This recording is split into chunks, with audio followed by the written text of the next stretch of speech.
আপনি যেভাবেই হোক আমাদের পথ দেখান, আমাদের বাঁচান, নইলে নইলে গোটা গ্রাম শ্মশান হয়ে যাবে। চোখ বন্ধ করে এতক্ষণ সবকিছু শুনছিলেন পীর বাবা। শুনতে শুনতে তার ভ্রু কুঁচকে যাচ্ছিল, চোয়াল শক্ত হয়ে আসছিল। মাজারের সামনে প্রায় গোটা গ্রাম ভেঙে পড়েছে। এই গ্রামে যে আতঙ্কের পরিবেশ সৃষ্টি হয়েছে তাতে সবাই ভয়ার্ত। সন্ধ্যের পর একটা কুকুরকেও রাস্তায় দেখা যায় না। দিনের বেলাতেও আজকাল যেন সব সময় একটা আতঙ্ক সবাইকে ঘিরে থাকে, যেন একটা অন্ধকার ছায়া সবাইকে তাড়া করে বেড়াচ্ছে। পুলিশ অনেক চেষ্টা করেও কিছু করতে পারেনি। প্রথম প্রথম লাল পাগড়ি পরে কিছু হাবিলদার কদিন ঘোরাঘুরি করলো, তারপর আস্তে আস্তে সেসব বন্ধ হয়ে গেল। কোম্পানির রাজত্বে আজকাল সবকিছুই কেমন যেন এলোমেলো হয়ে যাচ্ছে। নানা কারণে মানুষের মধ্যে দেখা দিয়েছে ইংরেজ বিরোধী মনোভাব, যেন একটা ঝড় আসতে চলেছে। তবু এই গ্রামের মানুষও বুঝে গিয়েছে এভাবে চলে না, চলতে পারে না। যা হচ্ছে তা পুলিশের হাতের বাইরে। এখন একমাত্র যদি কেউ পথ দেখাতে পারেন তবে তিনি হলেন স্বয়ং পীর বাবা। বাবা, বাবা কিছু বলুন বাবা, কে করছে এসব? কে করছে? আমরা আমরা কিভাবে বাঁচবো বাবা? আমরা কিভাবে বাঁচবো? পীর বাবার গালে ধবধবে সাদা দাড়ি, ফর্সা মুখ, চোখ জোড়া যেন ভাষা ভাষা অথচ তীক্ষ্ণ। রাগে ঘৃণায় তার ফর্সা মুখ লাল হয়ে গেল। একবার দুহাত বুকের সামনে প্রসারিত করে আকাশের দিকে তাকিয়ে চোখ বুজে বিড়বিড় করে কি যেন বললেন। হয়তো আল্লাহর কাছে প্রার্থনা করলেন। মানুষের হাতে যখন আর কিছু থাকে না, তখন খোদ আল্লাহ ছাড়া আর কেই বা রক্ষা করতে পারে। রবি আউযু বিকা মিন হামাযাতি শায়াতিন ওয়া আউযু বিকা রাব্বি আয়াতুরু। খানিক বাদে পীর চোখ খুলে গম্ভীর এবং বলিষ্ঠ গলায় বললেন, লা ইলাহা ইল্লাল্লাহ ওয়াহদাহু লা শারীকা লাহু লাহুল মুলকু ওয়া লাহুল হামদু ওয়া হুয়া আলা কুল্লি শাইইন কাদির। আল্লাহ একমাত্র, সবার উপরে। এই সৃষ্টি সব আল্লাহর দান। যদি সেই সৃষ্টিকে কোনো খারাপ আত্মা কলঙ্কিত করতে চায় তো ইনশাআল্লাহ তার উপর আল্লাহ তাআলার কেয়ার নেমে আসে, কিয়ামত আসে। আমরা আমরা কি করব বাবা? এই গ্রামে পিশাচের আবির্ভাব হয়েছে। পিশাচ? এখন আমরা কি করব? আপনি আপনি বলুন বাবা, আপনি যা বলবেন আমরা তাই করব। এবার বলুন কি করতে হবে বাবা। পীর বাবা ওদের বলতে লাগলেন সব ঘটনা। শুনতে শুনতে সবার শিরদাঁড়া দিয়ে যেন ঠান্ডা স্রোত নেমে যেতে আরম্ভ করলো।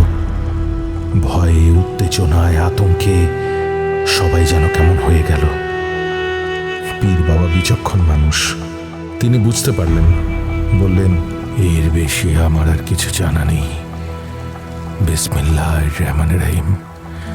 আল্লাহ তোমাদের হিদায়াত দান করুন।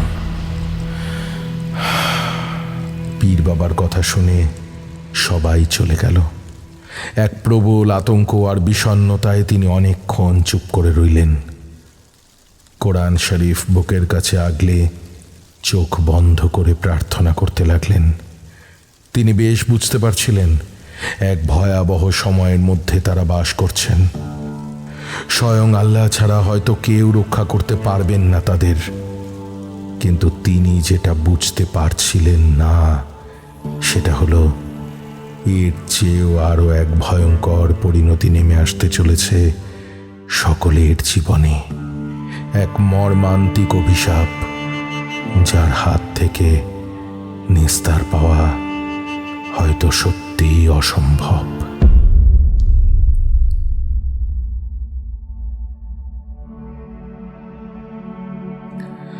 আমরা যারা শহরে বড় হয়েছি, শহরেই যাদের বেড়ে ওঠা, তাদের কাছে গ্রাম একটা অদ্ভুত রিল্যাক্সেশনের জায়গা।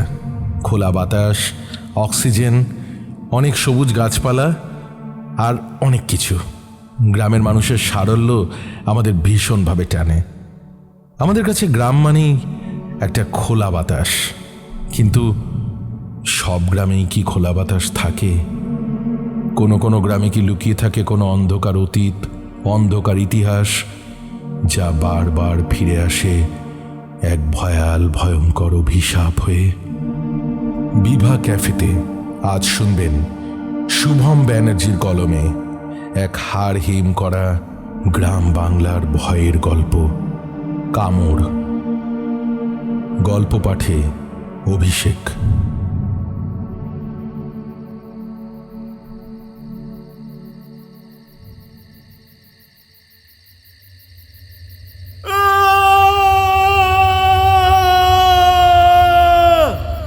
ঘুমের মধ্যে হঠাৎ চিৎকার করে উঠে বসল অনয়।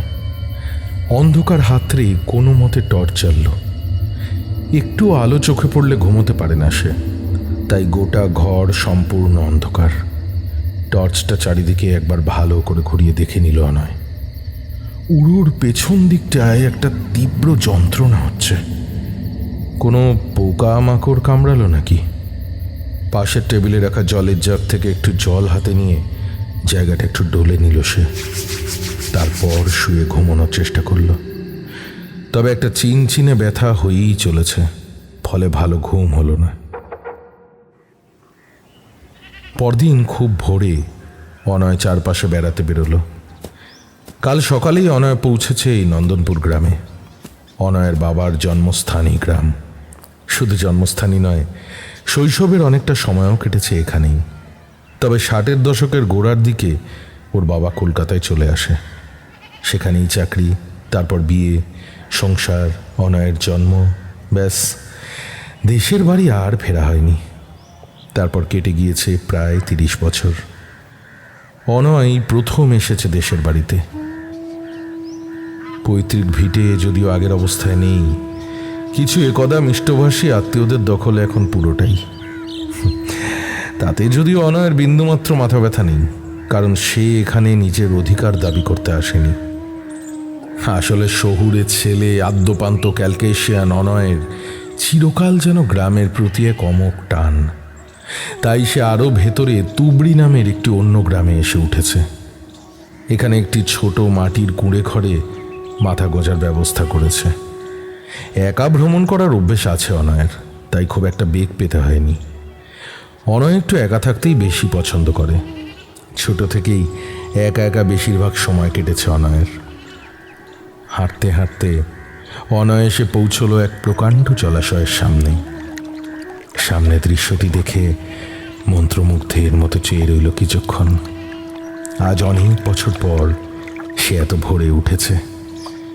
বাড়ি থেকে একটু হাঁটতে না হাঁটতেই এমন একটা মনোরম দৃশ্য যে তার নজরে পড়বে, সেটা সে আশা করেনি। সূর্যের আলো জলাশয়টিতে পড়ে কুয়াশার মতো চারপাশটা উজ্জ্বল করে তুলেছে।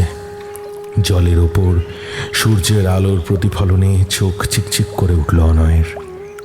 তাছাড়া রয়েছে বক, মাছরাঙা, হাঁস এবং নাম না জানা অজস্র পাখির ঝাঁক। অনয় দেখল তার ডান দিক দিয়ে একটি রাস্তা জলাশয়ের মধ্য দিয়ে দাগ কেটে চলে গিয়েছে। অনয় সেই রাস্তা ধরে কিছু দূর হেঁটে গেল। তারপর একটা গাছের গুড়ি পড়ে থাকতে দেখে একটু বসল। এতটা শান্তি, এতটা নির্জনতা কলকাতায় পাওয়া সম্ভব নয়।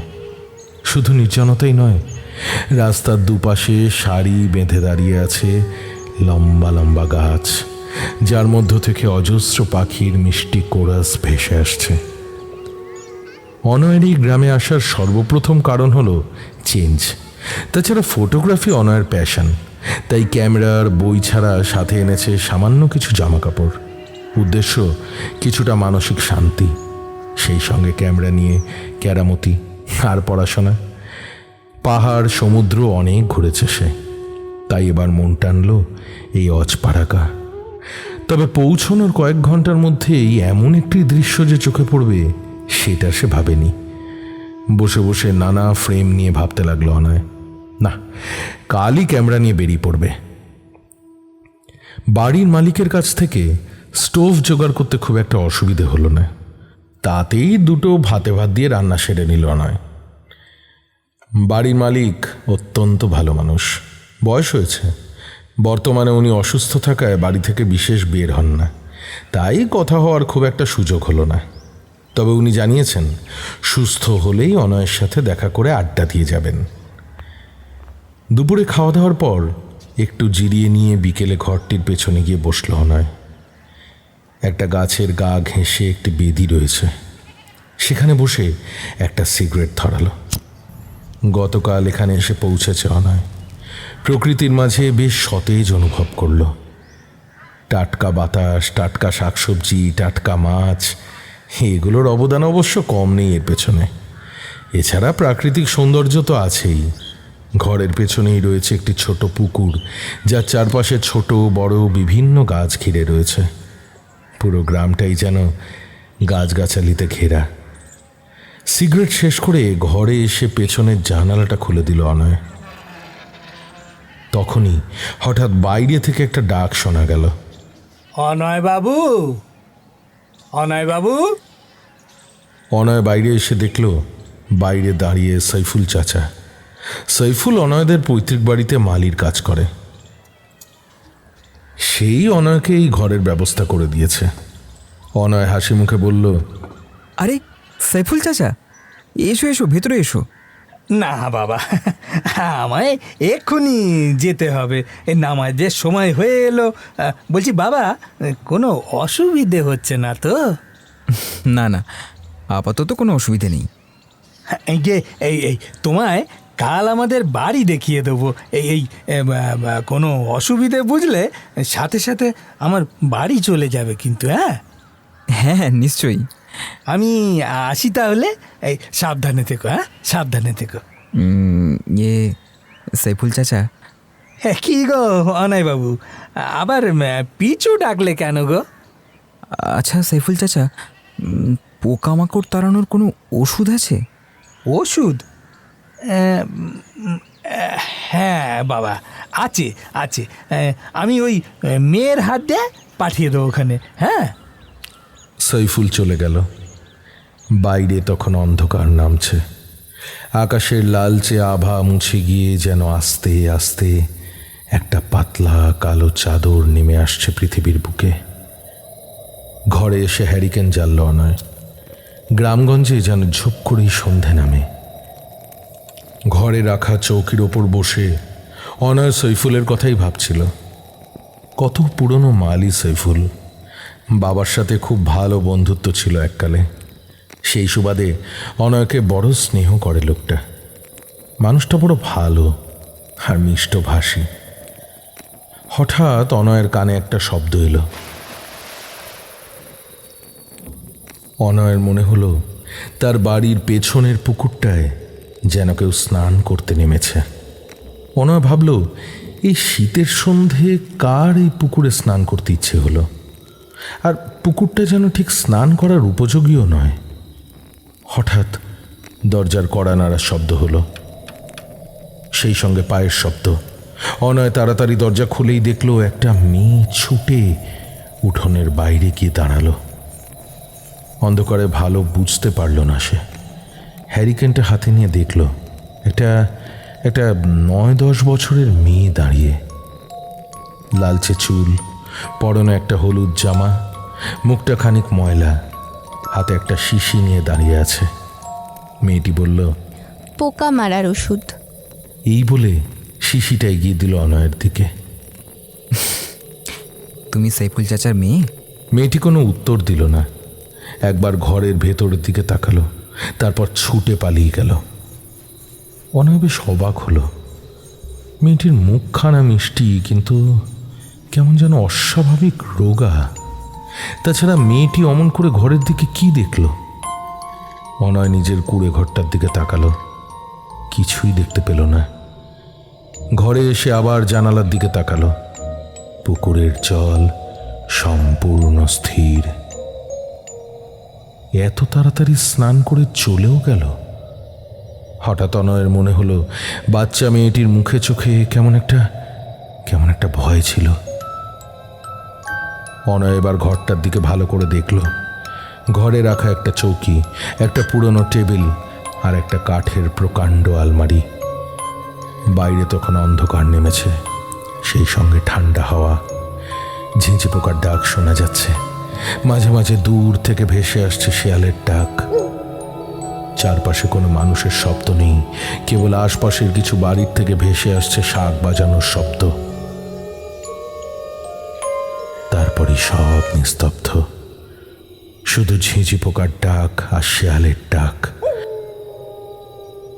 আর ঘরের মধ্যে হ্যারিকেনের কাঁপতে থাকা আলোয় প্রকাণ্ড আলমারির দৈত্যাকার ছায়া দেখে মনে হচ্ছে যেন এক আদিম দানব ঘরের মাঝে দাঁড়িয়ে আছে।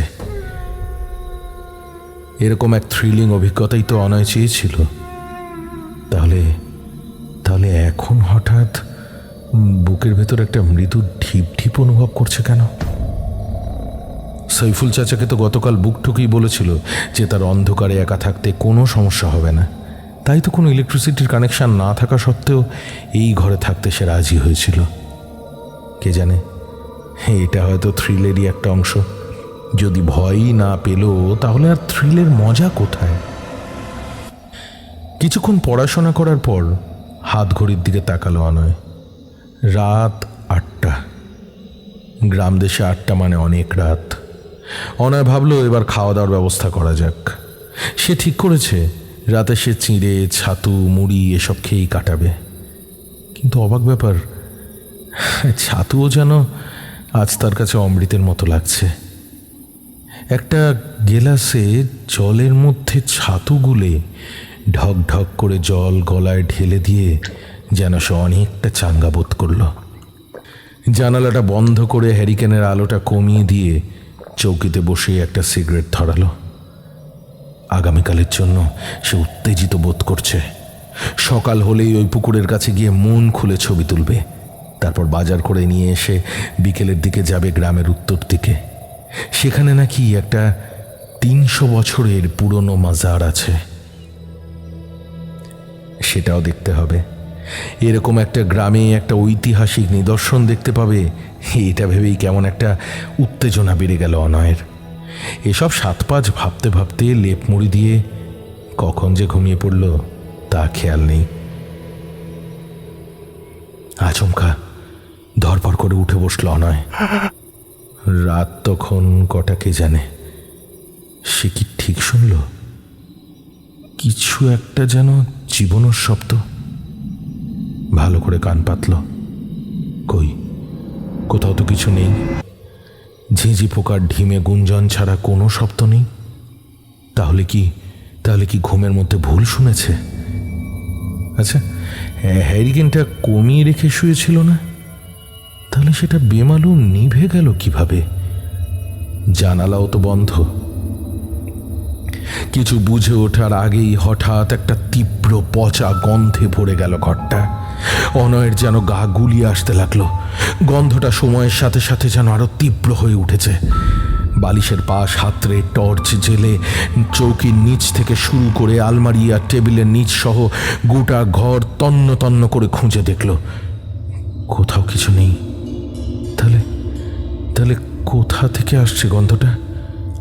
আপাদ মস্তক চাদর মুড়ি দিয়ে টর্চটা নিয়ে আস্তে আস্তে ঘর থেকে বেরিয়ে পুকুরটার সামনে গিয়ে দাঁড়ালো অনয়। বাইরেটা যেন একটু বেশি অন্ধকার আর প্রচণ্ড ঠান্ডা। বেশিক্ষণ থাকতে পারল না, ঘরে ফিরে এলো অনয়।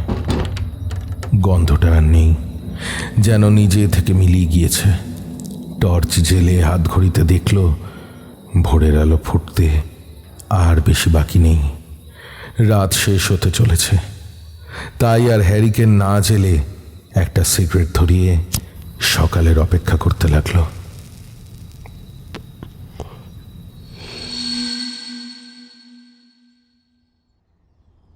আজ যেন পাখি একটু কম। তবু যা আছে তাতে ছবি তুলতে অনয়ের বিশেষ সমস্যা হবে না। এক নাগাড়ে অনেকক্ষণ ছবি তুলে অনয় এসে বসলো সেই গাছের গুঁড়িটাতে। হঠাৎ অনয়ের পাশ থেকে চেনা গলায় একটা প্রশ্ন ভেসে এলো। ওটা কি? অনয় পাশ ফিরে দেখল কালকে সেই বাচ্চা মেয়েটা। অনয় হাসল। এটা ক্যামেরা। এটা দিয়ে কি হয়? এটা দিয়ে ছবি তোলে। দাঁড়াও, তোমার একটা ছবি তুলি।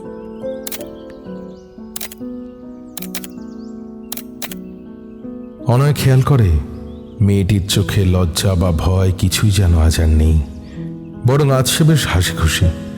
মেয়েটির নাম নার্গিস। অনয় কিছুক্ষণের মধ্যেই নার্গিসের সাথে বেশ আলাপ জমিয়ে নিল। তারপর নানা কথার পর জিজ্ঞেস করল, আচ্ছা, তুমি কাল ওভাবে হঠাৎ চলে গেলে কেন? মেয়েটি কিছুক্ষণ চুপ করে থাকে।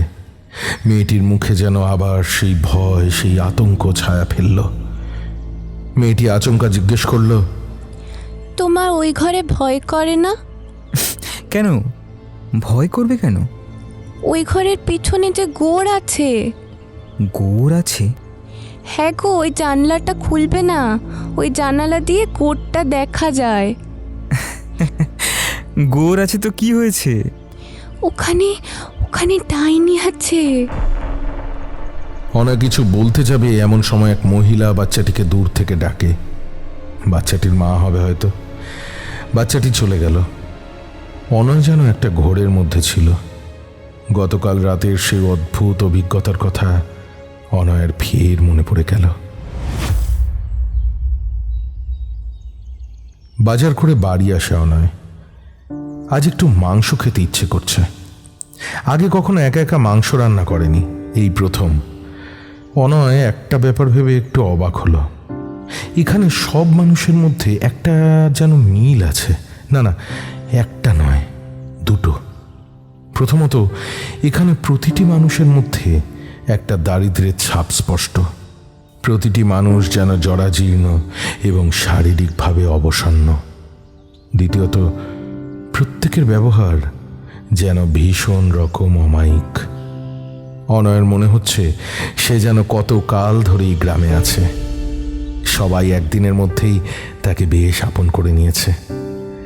গ্রামের মানুষেরা সত্যি এত ভালো হয়, সেটা সামনে থেকে দেখে বেশ ভালো লাগলো অনয়ের। খাওয়া দাওয়া শেষ করে বেরোলো অনয়। মাংসটা বেশ ভালো রান্না হয়েছিল। এটা ভাবতে ভাবতে অনয় বেদিটার ওপর গিয়ে বসল। সে নিজে যে এত ভালো রান্না করতে পারে সেটা সে নিজেও জানতো না। এখানে আসার পর থেকে খিদেটাও বেশ পাচ্ছে। বিশুদ্ধ জল হওয়ার গুণ হয়তো। সিগারেট খেতে আর ইচ্ছে করছে না। হঠাৎ নার্গিসের কথাটা মনে পড়ে গেল। ওদিকে একটা গোড় আছে। এদিক ওদিক যত দূর পর্যন্ত চোখ যায় ভালো করে দেখল অনয়, কিন্তু কোনো কবর তার চোখে পড়ল না। এমন সময় একটা জিনিস চোখে পড়ল অনয়ের। বাড়ির পেছনে একটা শেওড়া গাছ দাঁড়িয়ে। এই প্রথম সেটা চোখে পড়ল। এই গাছের কিছু ছবি তুলবে অনয়, তবে আজ নয়। আজ আকাশে মেঘ করেছে, ফলে আলো কম। কিছুক্ষণ পর অনয় ঘরে এসে চৌকিতে শরীর এলিয়ে দিল। কিছুক্ষণ পর নিজের অজান্তেই একটু চোখ লেগে গেল। কতক্ষণ জানা নেই, তবে চোখ খুলতেই দেখল ঘরের ভেতরটা সম্পূর্ণ অন্ধকার। অসময়ে ঘুমানোর জন্য কিছুক্ষণ সময় লাগলো ধাতস্থ হতে। জানালা দিয়ে একটা মিহি আলো ভেতরে আসছে। হঠাৎ করে একটা শব্দ হওয়াতে অনয় উঠে বসল।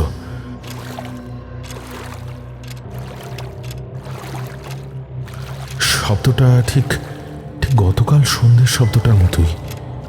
কেউ যেন পুকুরে স্নান করতে নেমেছে। অনয় আস্তে আস্তে জানালার দিকে উঠে এলো, আর সঙ্গে সঙ্গে খুব অবাক হলো। অনয় অল্প আলো তো স্পষ্ট দেখল কেউ একজন কালো কাপড় পরে পুকুর থেকে উঠে আস্তে আস্তে গাছের আড়ালে অন্ধকারে মিলিয়ে গেল। নার্গিসের সাবধান বাণী মনে পড়ে গেল অনয়ের। নিজের অজান্তেই জানালা বন্ধ করে দিল। না, এই অচেনা গ্রামে অন্ধকারে একলা ঘরে মনটা স্রেফ দুর্বল হয়ে পড়েছে, আর কিছু নয়। এই এমনিতেই গ্রামগঞ্জে মানুষের মনে নানা রকম কুসংস্কার বাসা বেঁধে থাকে। তাছাড়া একটা বাচ্চা মেয়ের কথায় ভয় পাওয়ার কোনো কারণ থাকে না। আর কোনো রকম অবাস্তব গাঁজাখড়ি গল্পে অনয় কোনো দিন বিশ্বাস করে না। এসব নানা কিছু ভেবে অনয় নিজেকে সাহস জোগাতে লাগলো। হ্যারিকেনটা জেলে সে আপন মনেই হেসে উঠল বন্ধ জানালাটার দিকে তাকিয়ে। হঠাৎ আবার বাইরে থেকে ডাক শুনতে পেল। অনয় বাবু, অনয় বাবু বাড়ি আছেন? অনয় বাইরে গিয়ে দেখল দুজন দাঁড়িয়ে, একজন সাইফুল আর একজন রজনী দলুই। রজনী দলুই হলো এই বাড়ির মালিক। অনয়কে বেরিয়ে আসতে দেখে রজনী বলল, তা বাবা, কোনো অসুবিধা হচ্ছে না তো? না না, সেরকম কিছু না। বাবু শহুরে সেলি হলে কি হবে, কি সুন্দর মানিয়ে গুছিয়ে থাকছে বলো দিদি। হ্যাঁ মানে ওই আর কি। চলো চলো, ওই তোমায় আমার বাড়িটা দেখিয়ে আনি। আচ্ছা বেশ, চলো। অনয় ওদের সাথে পা মেলালো।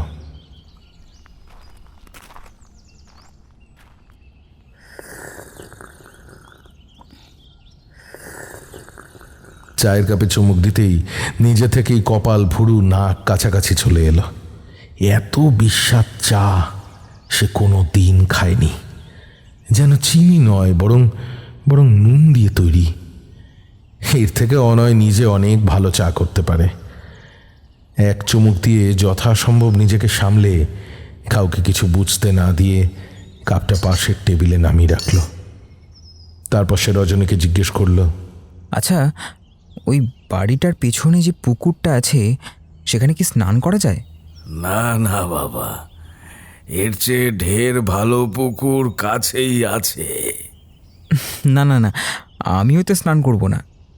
তবে একটু আগে আমি ওখানে একজনকে স্নান করতে দেখলাম। দেখো বাবা, ওই পুকুরটা স্নান করার মতো নয়। তবে ওই গায়ের কিছু নিচু জাতের লোকজন ওখানে স্নান টান করে। ওই গরিবের বাড়ির চা মুখে রুচছে না বাবু, তাই তো? অনয় বেশ অপ্রস্তুত হলো। সাইফুল যে লক্ষ্য করেছে সেটা সে আগে বোঝেনি। বেশ লজ্জিত হলো। কোনো মতে চায়ের কাপটা খালি করে যথাসম্ভব মুখ বিকৃত না করে জোর করে মুখে হাসি ফুটিয়ে বসল। অনয়রা যে ঘরটিতে বসেছিল সেই ঘরটিতে থাকা খাওয়ার সব সরঞ্জাম রয়েছে। সেই ঘর ছাড়া পাশে আরেকটি ছোট ঘর। সেখান থেকে হঠাৎ একটি বাচ্চা মেয়ে বেরিয়ে এলো। এ তো সেই বাচ্চা মেয়েটি। অনয় বেশ অবাক হলো, তারপর হাসল। বাচ্চাটিও খুশি হয়ে একগাল হাসল। অনয় কাছে ডাকলো ওকে। এই আমার মেয়ে, নাম নার্গিস। হ্যাঁ চাচা, আমি শুনেছি। তখনই এক মহিলা পাশের ঘর থেকে বেরিয়ে এলো, বেশ রাগি রাগি মুখ, হাতে একটা বাটি। সাইফুল মেয়েকে বলল, আমা একটু খাও। নার্গিস খুব জোরে ঘাড় নেড়ে জানালো যে সে খাবে না। অনয় ভাবল, চায়ের যদি এই ছিরি হয় তাহলে খাবার জানি কেমন হবে। এখন সে বুঝতে পারল মেয়েটি কেন এত রোগা। মেয়েটির ওপর বেশ করুণা হলো অনয়ের।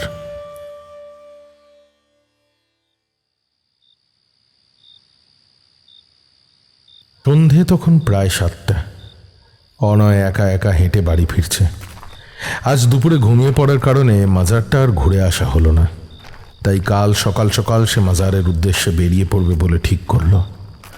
হঠাৎ কিছু লোক এসে দাঁড়ালো অনয়ের সামনে। তার মধ্যে সাইফুলও আছে।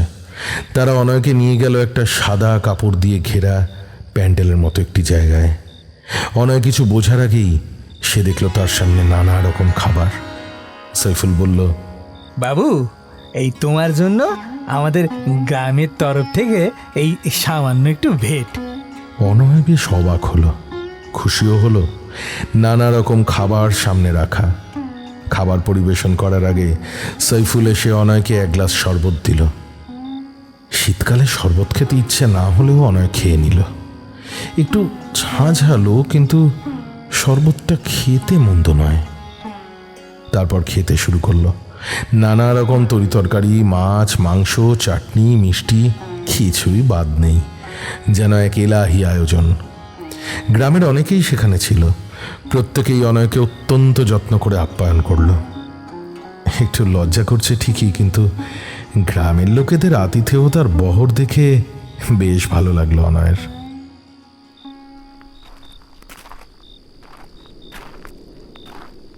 খাওয়া শেষ করে অনয় বাড়ি ফিরতে ফিরতে অনুভব করলো ঠান্ডাটা আজ অনেকটাই বেশি। মাথাটাও কেমন যেন একটু ঝিমঝিম করছে। আসলে খাওয়াটা একটু বেশিই হয়ে গেছে। এত ভালো রান্না সে অনেক দিন খায়নি। একটু বিশ্রাম দরকার। বাড়ি ফিরে আলো নিভিয়ে কম্বল টেনে শুয়ে পড়ল অনয়। কিছুক্ষণের মধ্যেই কখন ঘুমিয়ে পড়ল সেটা টের পেল না অনয়। মাঝরাতে ধরফরিয়ে বিছানায় উঠে বসল অনয়। সারা শরীরে তীব্র যন্ত্রণা, কোনো বিষাক্ত পোকা যেন সারা শরীরে কামড়েছে। গায়ে হাত দিয়ে অন্ধকারের কামড়ের জায়গাটা অনুভব করার চেষ্টা করলো অনয়, কিন্তু পারল না। হঠাৎ একটা শব্দে অনয়ের কান সজাগ হয়ে উঠল। একটা বাচ্চা যেন কোথায় কাঁদছে। অনয় বুঝতে পারল না কান্নাটা ঠিক কোন দিক থেকে আসছে। কান্নার শব্দ শুনে অনয়ের যেন হাড় হিম হয়ে গেল। বুকের ভেতরটা যেন শীতের রাতে পুকুরের জলের মতোই ঠান্ডা হয়ে গেল। কান্নার শব্দটি আস্তে আস্তে বাড়ছে। অনয় বুঝতে পারল কান্নার শব্দটা আসছে আলমারির ভেতর থেকে। অনয় চৌকি থেকে নেমে কাঁপতে কাঁপতে কোনো মতে একটা দেশলাই কাঠি জ্বালল। অনেক খুঁজেও টর্চটা খুঁজে পেল না, যেন বেমালুম উবে গিয়েছে সেটা। অনয় আস্তে আস্তে আলমারির দিকে এগোতেই কান্নাটা ক্ষীণ হতে শুরু করলো। হঠাৎ একটা রক্ত জল করা নারী কণ্ঠের শব্দ যেন রাতের নিস্তব্ধতাকে চুরমার করে দিল। তারপর সঙ্গে সঙ্গে সব আবার নিস্তব্ধ হয়ে গেল। অনয়ের ঘোর কাটল। সে অবাক হয়ে দেখল সে চৌকির ওপরই বসে আছে। অথচ অনয়ের স্পষ্ট মনে আছে সে দেশলাই জেলে আলমারি পর্যন্ত গিয়েছিল। তাহলে সে কি স্বপ্ন দেখল? টর্চটা হাতের টেবিলেই পেল। টর্চটা জেলে বিছানা থেকে নেমে আলমারির কাছে পৌঁছে গেল অনয়। একটু চেষ্টা করতেই আলমারিটা খুলে গেল। আলমারিটা খুলে অনয় কিছু অদ্ভুত জিনিস খুঁজে পেল। একগোছা চুল, কোনো পুরুষের মনে হয়। সেই সঙ্গে একটা শক্ত পাথরের মতো কিছু হাতে ঠেকল অনয়ের। আলো ফেলে ভালো করে দেখতে গিয়ে সে দেখল সেটা কোনো পাথর নয়, কোনো মানুষের দাঁত। অনয়ের কাছে গোটা ঘরটা যেন একটা রহস্যপুরী হয়ে উঠল। একটা ভয় আর আশঙ্কা তাকে ঘিরে ধরল। হাত পা ঠান্ডা হয়ে গেল এক অজানা আতঙ্কে। তাহলে কি অবিলম্বে তার বাড়িটা ছেড়ে দেওয়া উচিত? না, কিন্তু সে শহরের ছেলে। এসব আজগুবি জিনিস কোনো দিন সে বিশ্বাস করেনি। ছোট থেকেই সাহসী বলে যথেষ্ট সুনাম আছে তার। এইভাবে হেরে যাবে সে? হঠাৎ যেন একটা জেদ চেপে গেল অনয়ের মাথায়। এই পোকা, দাঁত, চুল, এসবের রহস্য সে সমাধান করবেই।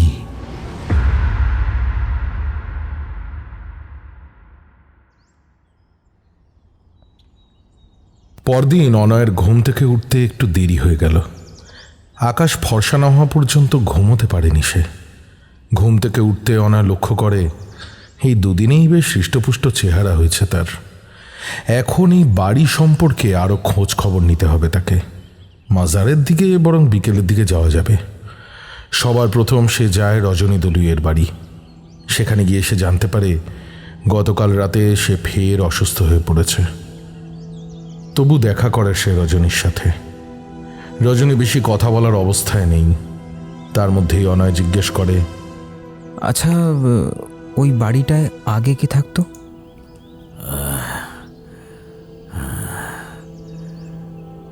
ওই বাড়িতে তো গত 20 বছর যাবৎ কেউ থাকেনি। এখানে তো বাইরে থেকে কেউ আসে না, ফলে ওটা ফাঁকাই পড়ে থাকে। তা কেন বলো তো? না আসলে গতকাল আমি ওই ঘর থেকে এক গোছা চুল আর একটা দাঁত পাই, যা কোনো মানুষের বলেই মনে হচ্ছিল। আরে না না, কি যে বলো, মানুষের চুল দাঁত আসবে থেকে? হয়তো কোনো বেড়াল কখনো মরেছিল, চুল আর দাঁতটাই হয়তো রয়ে গিয়েছে, ও কিছু না। অনয় গত রাতের বাকি কথা কিছুটা বলতেই রজনী হেসে ওঠে।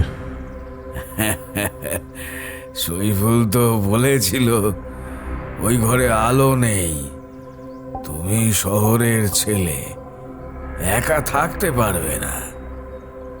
তুমি তো জেদ করলে বাবা, ওই ঘরে আমি মাঝে সাঝে ঝাড়পোছ করতে যাই, কিছু নেই। আর যে গোরস্থানের কথা তোমায় ওই সইফুলের মেয়ে বলছে, সে তো অনেক দূরে, জানালার সোজাসুজি বটে, তবে দেখা যায় না। অনয় আর কথা না বাড়িয়ে উঠে পড়ে। রজনীর শরীর বেশ খারাপ, দেখাশোনারও কেউ নেই। বেলা 11টা নাগাদ অনয় সেই জলাশয়টার পাশে গিয়ে বসে যেখানে নার্গিসের সাথে তার প্রথম দেখা হয়েছিল। আজ যেন আকাশটা আরও মেঘলা, চারপাশটা কেমন যেন গুমোট হয়ে আছে। প্রায় জনা 5 লোককে ওই বাড়িটা সম্পর্কে জিজ্ঞেস করেছে অনয়, কিন্তু সববার এক কথা, কিচ্ছু নেই। অনয় ভাবল সেই হয়তো বেশি ভাবছে, এই অচেনা পরিবেশে হয়তো নার্ভের ওপর চাপ পড়ছে খুব। হঠাৎ পাশ থেকে সেই পরিচিত গলায় প্রশ্ন, আজ তুমি ছবি তুলছো না? অনয় ঘুরে দেখল নার্গিস কখন যেন তার পাশে এসে বসেছে। না, আজ ক্যামেরা আনিনি। কেন? এমনি। আচ্ছা নার্গিস, তুমি ওই ঘরটাকে এত ভয় পাও কেন? ওই ঘরে যে ডাইনি আছে। তুমি সেই ডাইনিকে দেখেছো? হ্যাঁ দেখেছি, কালো কাপড় পরে থাকে। তুমি দেখেছো? হ্যাঁ। হঠাৎ দূর থেকে সৈফুল এদিকে এগিয়ে আসে। অনয় সৈফুলকে সব খুলে বলে, কিন্তু সৈফুলও বাকিদের মতোই বলে, কিছু নেই গো অনয় বাবু, ওইসব তোমার মনের ভুল। যদি ভয় করি তাহলে আমার বাড়ি গিয়ে থাকতে পারো, ও কোনো অসুবিধা হবে না, কোনো অসুবিধা নেই। সৈফুল আর নার্গিস এগিয়ে যায়। অনয় নার্গিসকে ডাকে। তার ডান কবজিতে পেঁচানো ছিল বিপত্তারিণীর সুতো। অনয়ের এসবে বিশ্বাস নেই ঠিকই, তবু মায়ের জোড়াজুড়িতে পড়তে হয়েছে। অনয় সেটা খুলে নার্গিসের কবজিতে পেঁচিয়ে দিয়ে বলে, এটা তোমার হাতে পরিয়ে দিলাম, আর কোনো ভয় নেই। নার্গিস যেন একটু আশ্বস্ত হলো। সৈফুলের সাথে হাঁটা দিল নার্গিস।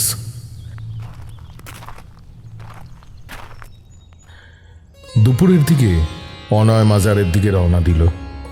গ্রামের উত্তর দিকে পড়ে সেই মাজার, গ্রামের কিছুটা বাইরেই বলা যায়। সৈফুল সাথে আসতে চেয়েছিল, কিন্তু অনয় একা আসতে চেয়ে জোর করায় সে আর কিছু বলেনি। যত এগোচ্ছে ততই যেন আরো সুন্দর হচ্ছে প্রকৃতি। গ্রামের মেঠো কাঁচা পথ, আর দুধারে নানা রকম গাছ, ধান ক্ষেত, সবজির ক্ষেত ইত্যাদি। বড় বড় ফুল গাছও আছে। গাড়ির শব্দ নেই কোথাও, নির্জন চারপাশ, শুধু পাখির ডাক বাতাসে ভাসছে। শীতের এরকম মনোরম দুপুর কলকাতায় থেকে কেউ উপলব্ধিও করতে পারবে না। একের পর এক ছবি তুলতে তুলতে যেন গত রাতের কথা ভুলেই গিয়েছিল অনয়। মাজারের সামনে পৌঁছতে পৌঁছতে বিকেল হয়ে গেল।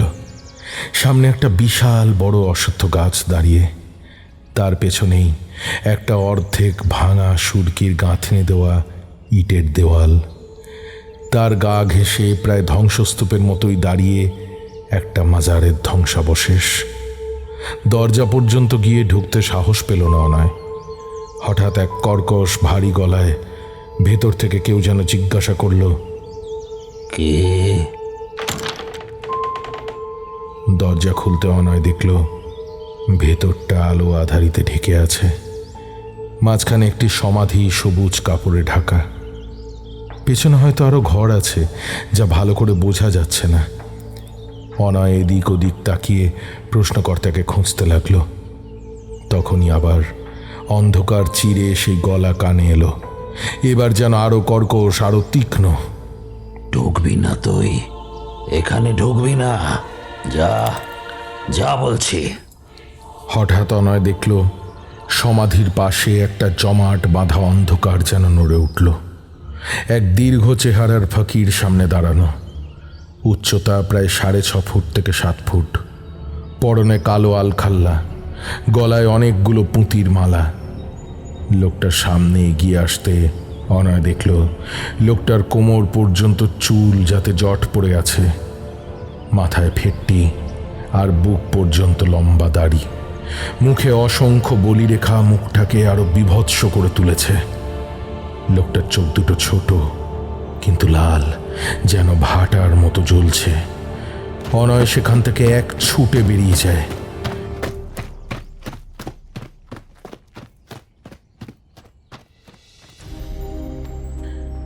গ্রামের দিকে আসতে আসতে একটা জিনিস অনয়ের মনে হলো। ওই মাজারে অনয় একটা গন্ধ পেয়েছিল। এই গন্ধটা অনয় আগেও পেয়েছে, কিন্তু কোথায় সেটা অনয় ঠিক মনে করতে পারল না।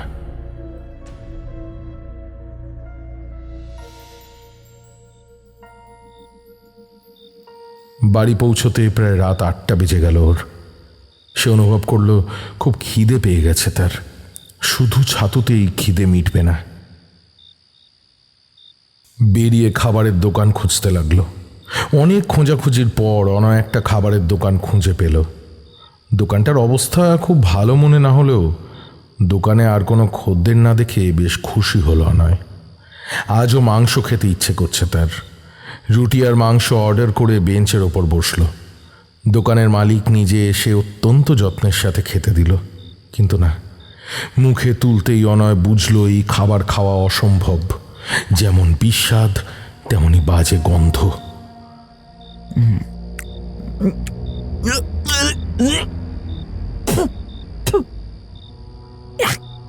শেষমেশ বাড়ি ফিরে অগত্যা ছাতু দিয়েই ডিনার সারতে হলো অনয়কে। বেশ তৃপ্তি করে খেল। আজও সে বেশ ক্লান্ত, তবে ঘুমানোর আগে চারদিক দেখে নেবে। আজ যেন বাইরে অন্ধকারটা একটু বেশি। পুকুরের পাশে এসে দেখে চারপাশ যেন কেউ কালি দিয়ে লেপে দিয়েছে। আকাশের তারাগুলোও যেন আজ ছুটি নিয়েছে। অনয় কোথাও কিছু দেখতে পেল না। পোকা মারার ওষুধ ভালো করে ছিটিয়ে কম্বলের ভেতর ঢুকে মুড়ি দিয়ে শুয়ে পড়ল অনয়।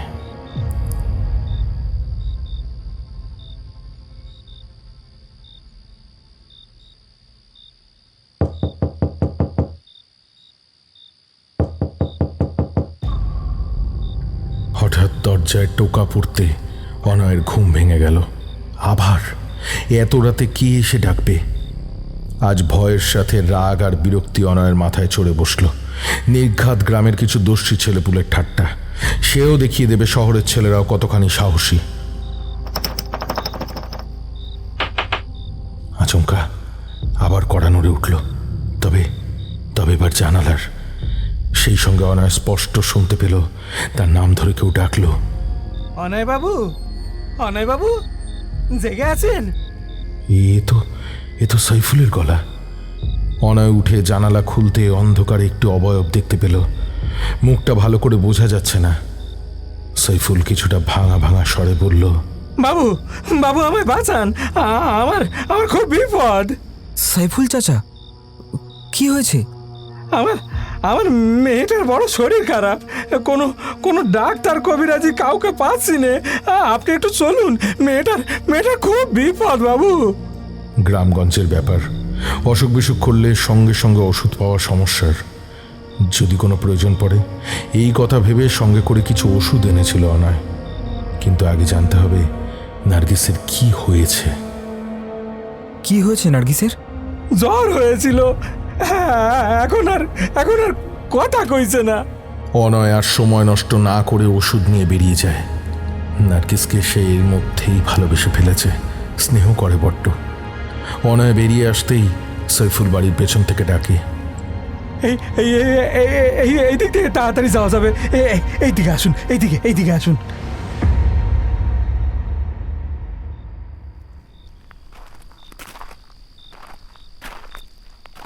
সৈফুল হাঁটতে থাকে, অনয় পেছন পেছন যায়। রাস্তাটা ভীষণ অন্ধকার। অনয়ের মনে হয় সে যেন চোখ বন্ধ করে হাঁটছে। তাড়াহুড়োতে টর্চ নিয়ে বেরোয়নি। হ্যাঁ, এখন আর নিয়ে আসার মতো সময় নেই। সৈফুল খানিক দূরে যেতেই একটা হ্যারিকেন জ্বালে, কেমন যেন নীলচে তার আলো। অনয় সেই হ্যারিকেনের আলোর দিকে তাকিয়ে হাঁটতে থাকে। কিছুক্ষণ হাঁটার পর সব কিছু যেন কেমন ঝাপসা হয়ে আসে। অনয়ের মনে হয় যেন এই নীল আলোটা ছাড়া কোথাও কিছু নেই। সব কেমন যেন শূন্য, অন্ধকার। শুধু যেন একটা আলোর পেছন পেছন হাঁটছে সে। আস্তে আস্তে চোখ দুটো যেন নিজে থেকেই বুঝে আসে, যেন একটা স্বপ্নের সমুদ্রে ডুবে যাচ্ছে আস্তে আস্তে। হুঁশ হতেই নিজেকে সামলে চোখ দুটো ডুলে সামনের দিকে তাকায় অনয়। ঘুমের রেশ এখনো কাটেনি, কিন্তু কিন্তু এ কি? হ্যারিকেনের আলোটা কোথায়? চারপাশ তো অন্ধকার।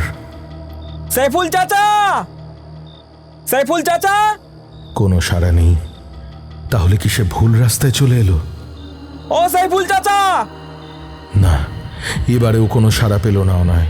হঠাৎ অনয়ের মনে হলো সে যেন একটা খোলা জায়গায় এসে দাঁড়িয়েছে। পায়ের তলায় মাটি কেমন যেন উঁচু নিচু। অন্ধকারে একটু চোখটা সয়ে যেতে তার মনে হলো চারপাশে বড় বড় গাছ। ঝোপঝাড় চোখে পড়ছে না যেন। এমন সময় তার কানে একটা শব্দ ভেসে আসে। সেই শব্দে তার সারা শরীর যেন অপহস হয়ে আসে। হাড় হিম করা সেই শব্দ। কোনো নারী কণ্ঠ যেন এই শীতের রাতে কাছেই বসে একটা কোনো সুর গুনগুন করছে।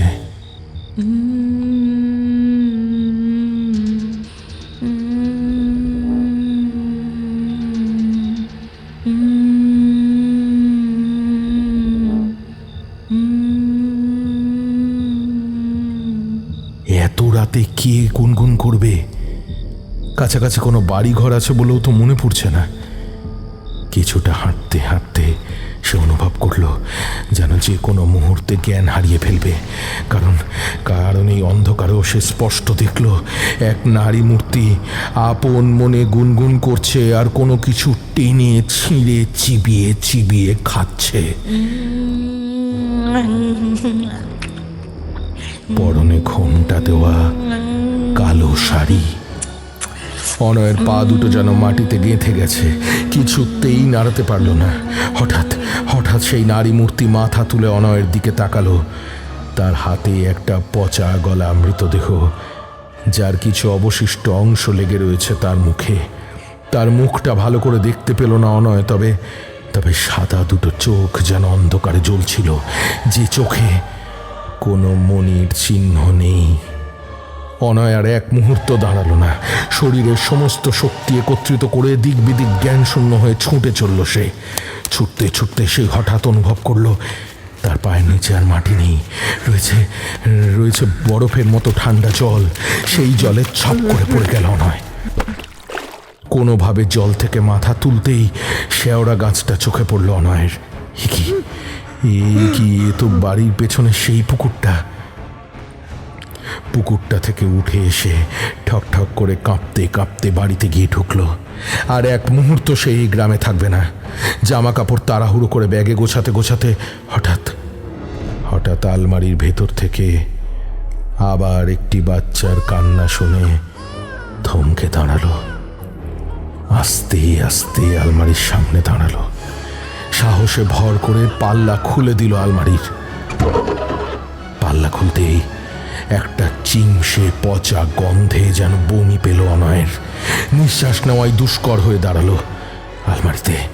আলমারিতে টর্চের আলো ফেলতেই একটা বাচ্চা রাত খাওয়া মৃতদেহ দেখতে পেল অনয়। এই শীতেও দরদর করে ঘামছে যেন। এক মুহূর্ত দেরি না করে ব্যাগ নিয়ে বেরিয়ে গেল ঘরের বাইরে বেরোতেই অনয় দেখল সামনে দৈত্যাকার চেহারার কেউ একজন দাঁড়িয়ে। তা দেখে অনয় বাড়ির পেছনের দিকে ছুটতে শুরু করলো। পুকুরের ধার দিয়ে ছুটতে ছুটতে হঠাৎ ছপ করে একটা শব্দে চমকে উঠল অনয়। হঠাৎ তার চোখে পড়ল কেউ একজন যুবক আস্তে আস্তে রাস্তা থেকে উঠে আসছে। সম্পূর্ণ উলঙ্গ সেই যুবকের গোটা দেহ যেন কেউ খুবলে খেয়েছে। সেই ছেলেটি আর কেউ নয়, অনয় নিজে। সঙ্গে সঙ্গে জ্ঞান হারালো অনয়।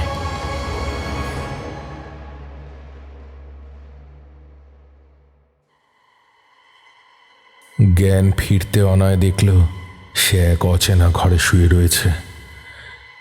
মেঝেতে একটা বিছানার ওপরে শুয়ে আছে সে। ডান দিকে একটি ছোট্ট জানালা দিয়ে অস্পষ্ট আলো ঘরে ঢুকছে। তাতে যতদূর দেখা যাচ্ছে ঘরে একটা আসন রাখা, একটা বসার বেদি মতন, আর একদিকে কিছু ধূপকাঠি। হঠাৎ ঘরের ভেতর এক বিশাল চেহারার একজন ঢুকলো। সে আর কেউ নয়, সেই মাজারের ফকির। সেই কর্কশ গলায় অনয়কে জিজ্ঞেস করে, এখন কেমন আছিস? অনয় অনুভব করে তার গলা শুকিয়ে কাঠ হয়ে গিয়েছে। একটি টু শব্দ করারও ক্ষমতা নেই তার। কথা বলতে পারিস না তুই? চল চল চল। ফকির একটু মুচকি হেসে ঘর থেকে বেরিয়ে গেল। অনয় উঠে বসার চেষ্টা করে, কিন্তু বুঝতে পারে শরীরে একটু সার নেই। জ্বরে পুড়ে যাচ্ছে গোটা দেহ। অনেক চেষ্টা করেও অনয় মনে করতে পারে না যে সে কিভাবে এখানে এলো। তবে তাকে যথাশীঘ্র সুস্থ হয়ে কলকাতায় ফিরতে হবে। একটু পরেই ফকির ঘরে আসে, হাতে একটা গ্লাস। অনয়কে দিতেই অনয় ঢকঢক করে গ্লাসে রাখা তরলটি পান করে। জল নয়, শরবত। এমন শরবত সে আগেও খেয়েছিল, সেই রাতে গ্রামে নিমন্ত্রণে। ফকির এবার একটু নরম গলায় জিজ্ঞেস করে, ভয় পেয়েছিস? আমি বাড়ি যেতে চাই বাবা, আমি বাড়ি যেতে চাই। ফকির হাসে। অনয় সব ঘটনা তাকে খুলে বলে। সব শুনে ফকির বলে, খিদের জ্বালা যে কি জ্বালা, মৃত্যুর পরেও সেই জ্বালা জুড়োয় না। অনয় এখন সেই ৩০০ বছরের পুরনো মাজারে। ভয় এখন অনেকটাই কম। ফকির বলতে থাকে, আমি প্রায় ৭০ বছর এই মাজারে বাস করছি। অনেক খারাপ সময় যেতে দেখেছি এই তুবড়ির ওপর দিয়ে। দাদা, আব্বা সবার কাছে শুনেছি অনেক পসার ছিল এক সময় এই গ্রামের।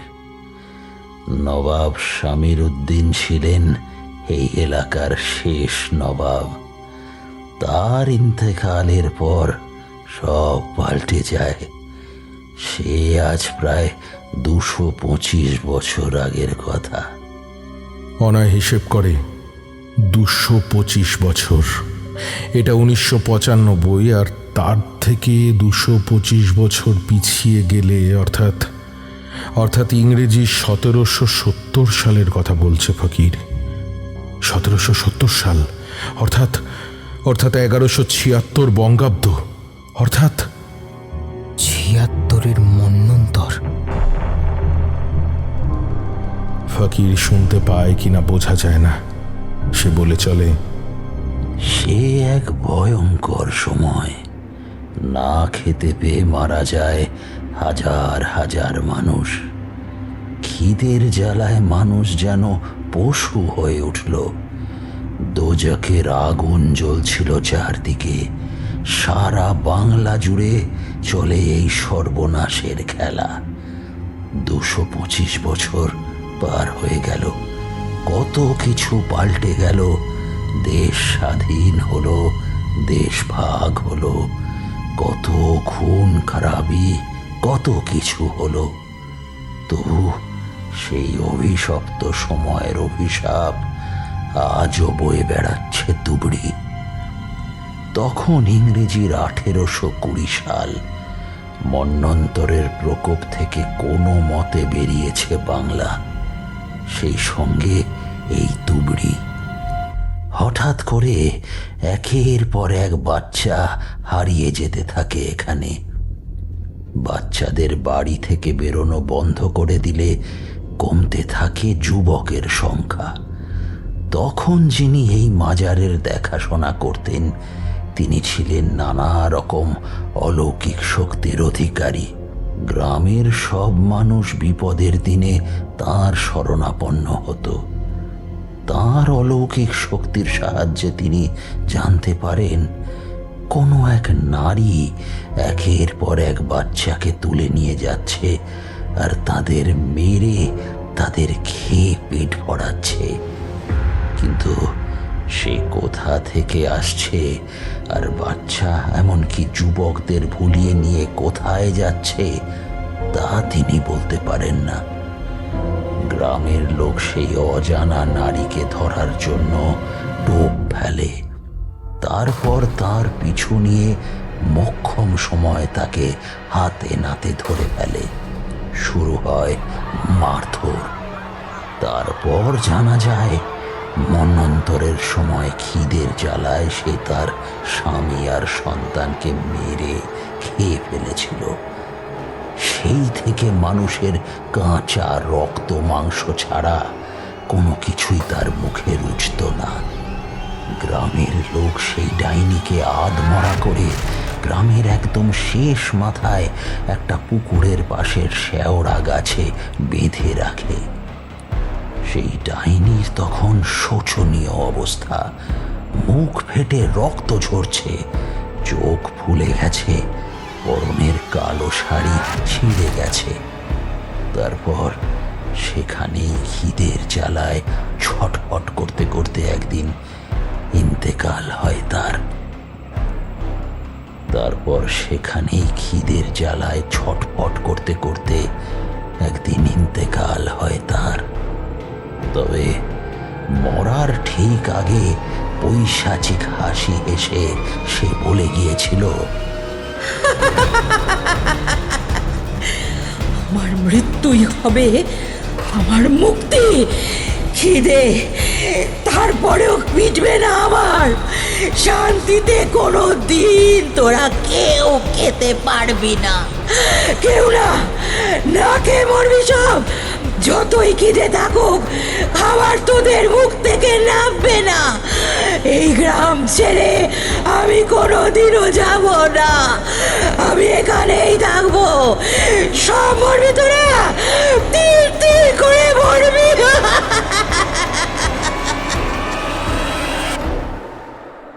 সেই থেকে এই গ্রামের কেউ আর ঠিকঠাক পেট ভরে খাবার খেতে পারে না। খাবার মুখে দিলেই গা গুলিয়ে ওঠে। আচ্ছা, আমি যখন ওদের জিজ্ঞেস করি তখন তখন কেউ কিছু খুলে কেন বলল না? ওরা মূর্খ, নিজেরাই জানে না। এই কথা বলে ফকির অনয়ের দিকে তাকিয়ে মুচকি হাসে। কিন্তু কিন্তু কথা শেষ করতে পারে না অনয়। তার আগেই অনয়ের মাথাটা অন্ধকারে ডুবে গেল। জ্ঞান হারালো অনয়। জ্ঞান ফিরতে অনয় দেখে সে মাটিতে বসে আছে। জায়গাটা কেমন যেন চেনা চেনা লাগছে। হ্যাঁ, খুব চেনা। চারদিকে জমাট বাঁধা অন্ধকার, ঝিরঝির করে বৃষ্টি পড়ছে। তবু অনয়ের মনে হলো জায়গাটা সত্যিই তার চেনা। অনয় ওঠার চেষ্টা করতে গিয়ে বুঝতে পারে তাকে তাকে আষ্টে পৃষ্ঠে কোনো একটা গাছের সাথে বেঁধে রাখা হয়েছে। হঠাৎ অনয় টের পায় তার ঘাড়ের পেছনে গাছ থেকে কোনো একটা তরল জাতীয় কিছু গড়িয়ে পড়ছে। তার সাথে শোনা যাচ্ছে এক মৃদু কিন্তু চাপা একটা পৈশাচিক গর্জন।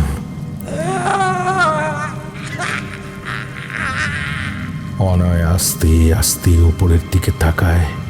তারপর অসহ্য আতঙ্কে চিৎকার করে ওঠে।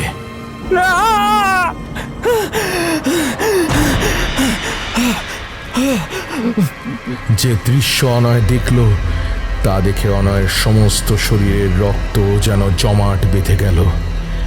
গাছের সাথে লেগে ঝুলছে একটি অবয়ব, মাথাটা নিচের দিকে। এক বীভৎস নারী মূর্তি, যার পরনে কালো ছেঁড়া শাড়ি, সাপের মতো এলোমেলো চুল, চোখের জায়গায় যেন দুটো আগুনের গোলা জ্বলছে, বড় বড় ধারালো দাঁত, কষ বেয়ে নামছে টাটকা রক্ত আর লালা।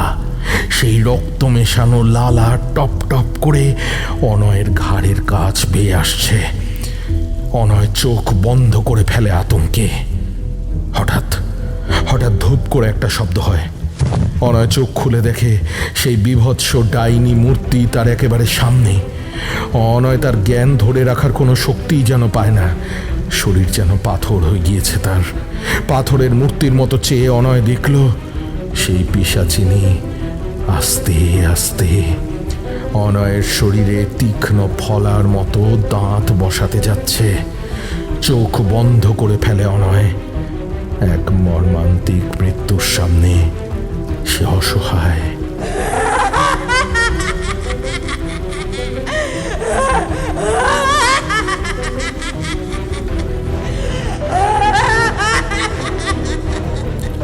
আচমকা ঝুপ করে একটা শব্দ হয়।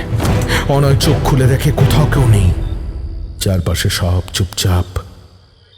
শুধু একটানা ঝিঁঝি পোকার শব্দ হয়ে চলেছে, আর মাঝে মাঝে দূর থেকে ভেসে আসছে ক্ষুধার্ত শেয়ালের ডাক।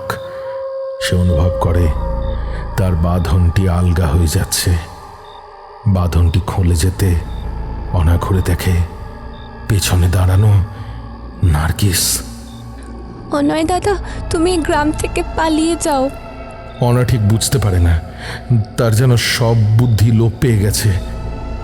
হতভম্বের মতো দাঁড়িয়ে থাকে। নার্গিস অনয়ের হাত ধরে টেনে নিয়ে যেতে থাকে। অনয় লক্ষ্য করে গোটা গ্রাম ঘুটঘুটে অন্ধকার, কোথাও কোনো আলো নেই। নার্গিস একভাবে বলতে থাকে, তোমাকে কুরবানি দেওয়া হচ্ছে অনয় দাদা। অনয় আতকে উঠল, কিন্তু কিন্তু কিছু বুঝে উঠতে পারল না। কুরবানি? তোমাকে এই গ্রামে আনা হয়েছে কুরবানি দেবার জন্য।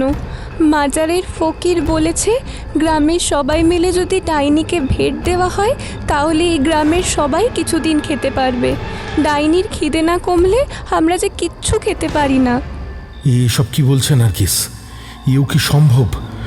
অনয় কিছু বলতে পারে না, যেন কথা বলতে ভুলে গিয়েছে আচমকাই। আগে অন্য গ্রাম থেকে লোকেদের ভুলিয়ে ভালিয়ে এনে ওই ঘরে রাখা হতো, কিন্তু আস্তে আস্তে এই গ্রামের কথা সবাই জেনে ফেলে। এক ঘরে করে দেওয়া হয় এই গ্রামকে, আর কেউ আসে না। তাই আমাদের অনেক দিন খাবার জোটেনি। তাই আব্বু তোমায় নিয়ে এসেছে কুরবানি দেবে বলে। যাকে আনা হয় তার নিজের তৈরি খাবার খেতে অসুবিধা হয় না, কিন্তু ওই ফকিরের তৈরি শরবত ছাড়া এই গ্রামের খাবার মুখে তোলা যায় না। পায়ের তলার মাটি সরে যায় অনয়ের। হঠাৎ সে লক্ষ্য করে সে অন্ধের মতো নার্গিসের পেছন পেছন হাঁটছে। এই অন্ধকারে সে কোথায় যাচ্ছে, কেন যাচ্ছে, কিছুই তার জানা নেই। কিছু দূর হাঁটার পর অনয় সামনে আলো দেখতে পায়। আলোর সামনে আসতে অনয়ের মনে পড়ে এই রাস্তা দিয়েই সেই গ্রামে এসেছিল। তবে কি নার্গিস তাকে গ্রামের বাইরে নিয়ে যাচ্ছে? আলোর কাছে আসতে অনয় রাস্তা চিনতে পারে। হ্যাঁ, এখান থেকে বাঁ দিকে হেঁটে গেলেই স্টেশন। অনয় দাঁড়িয়ে পড়ে, কারণ ততক্ষণে নার্গিসও দাঁড়িয়ে পড়েছে। অনয় দাদা, তুমি এখান থেকে একা চলে যাও। সত্যি তো, এইটুকু একটা মেয়ে একা একা ফিরবে কিভাবে? অনয় জড়িয়ে ধরে নার্গিসকে। নার্গিস তখন তার হাত থেকে বিপত্তারিণী সুতোর গাছাটা খুলে অনয়কে দেয়। অনয় কিছু বলার আগেই নার্গিস বলে, আমার আর কোনো ভয় নেই অনয় দাদা। অনয়ের খুব ইচ্ছে করে নার্গিসকে সঙ্গে করে নিয়ে যেতে, কিন্তু তার উপায় নেই। অনয় জিজ্ঞেস করে, তুমি খাবে কি নার্গিস? নার্গিস অনয়ের হাত ছাড়িয়ে এক অদ্ভুত হাসি হেসে পেছনের দিকে সরতে থাকে। আস্তে আস্তে নার্গিসের শরীরটা সম্পূর্ণ অন্ধকারে ঢেকে যেতে থাকে। শেষে অন্ধকার থেকে নার্গিসের গলা ভেসে আসে শেষবারের মতো। আমার আর খিদে পাবে না অনয় দাদা। কথাটা যেন কেমন শোনালো অনয়ের কানে। অনয় একটু এগিয়ে গেল। কেউ কোথাও নেই।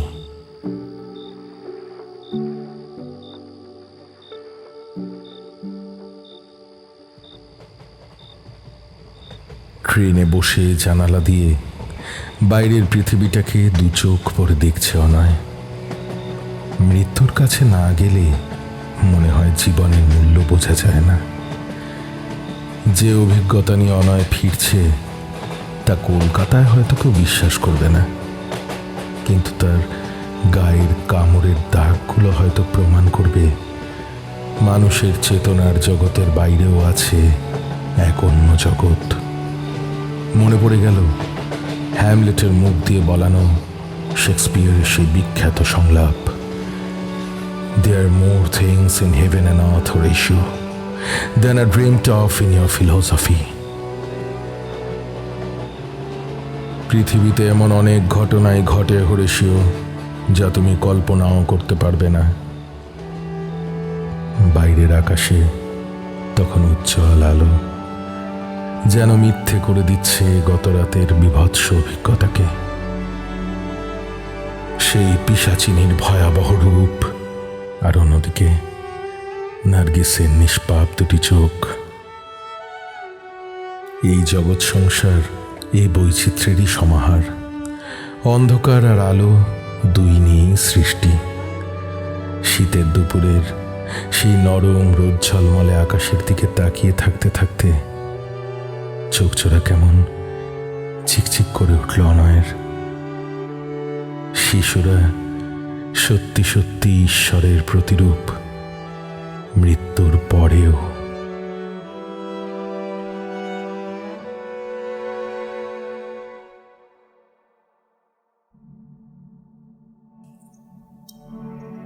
শুনলেন গল্প কামড়। গল্প পাঠে ছিল অভিষেক। অন্যান্য ভূমিকায় অনয় অর্কপ্রভ, সৈফুল চাচা সৌরভ সেন, রজনী দলুই মলয়, ফকির ইন্দ্রনীল ভাদুরী। প্রথম গ্রামবাসী হ্যাপি, দ্বিতীয় গ্রামবাসী লিও, পীর বাবা অভিষেক, ডাইনি চকিতা চট্টোপাধ্যায় এবং নার্গিস শ্রেয়া মুখার্জি। নির্দেশনায় টিম বিভা ক্যাফে, প্রযোজনায় বিভা পাবলিকেশন। কেমন লাগছে আমাদের গল্প জানাতে ভুলবেন না। আর যারা এখন অবধি আমাদের চ্যানেল সাবস্ক্রাইব করেননি, সবার আগে সাবস্ক্রাইব করুন আর পেয়ে যান আমাদের সমস্ত গল্পের নোটিফিকেশন সবার আগে। শুনতে থাকুন বিভা ক্যাফে, গল্প শোনার সঠিক ঠিকানা।